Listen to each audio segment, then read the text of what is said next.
Can you imagine if these groups were actually honest about what they were doing? Well, we're all love and light here, and what we mean by that is we want you to be as passive as possible so that we can effectively leash farm you.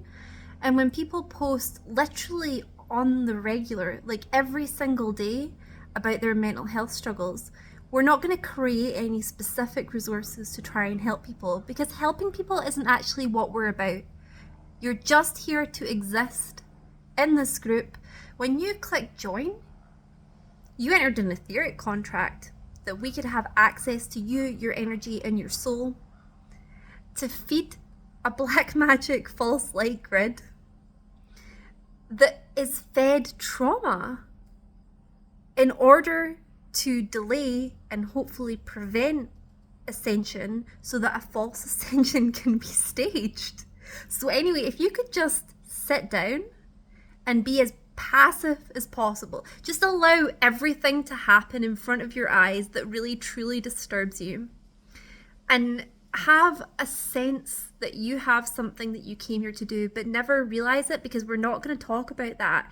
Instead, in this group, we're going to post things like a meme that has the word liminal on it. It has a picture of a tree, and then we're to think about us sitting forever in this liminal state where we do absolutely nothing about ascension.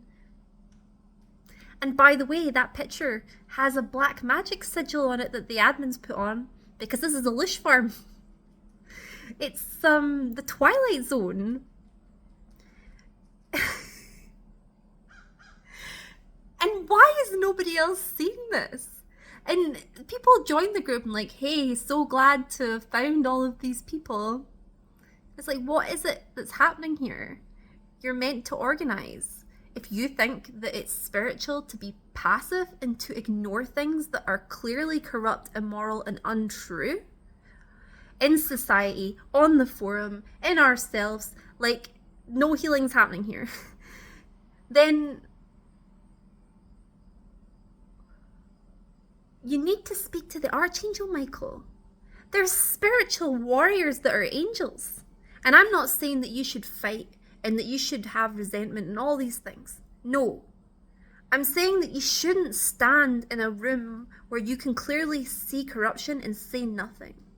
Whether that room is on any plane of reality, on the internet, or, you know, in the physical, like, it's all lies. And you can remain in truth without harming anyone by just not capitulating to the lies. And if you intuitively feel like something's wrong, it's wrong. It's wrong. And the dynamics of these groups is just an allegory for society in general. They want you in spiritual amnesia so that they can take everything from you and give you nothing in return.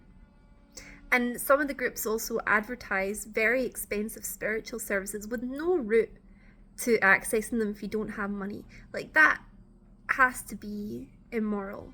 What is it? Is this ascension or is it capitalism?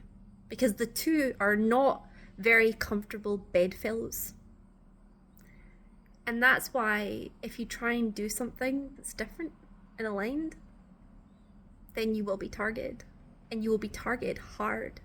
Because not only are you taking away their black magic loosh from all the fear and trauma and the people that they have in their starseed petting zoo if they were to ever give them a tap on the head, but you're also taking away their product. And the things that I've learned from the Akashic about this, it goes deeper than you could possibly imagine. It goes so deep. Like, I don't even know how I get people to believe me with the extent of these operations that are in place. And ascension isn't really happening that fast because nobody's really lifting a finger. And that's the problem. Because you're trained and conditioned into being passive and waiting for something. What's happening? What's the Schumann resonance doing? Like, what is it? It's like, no, you actually have to take action. It's the balance between the feminine polarity and the masculine polarity. You have to do both in balance, but you have to do it with integrity and from love.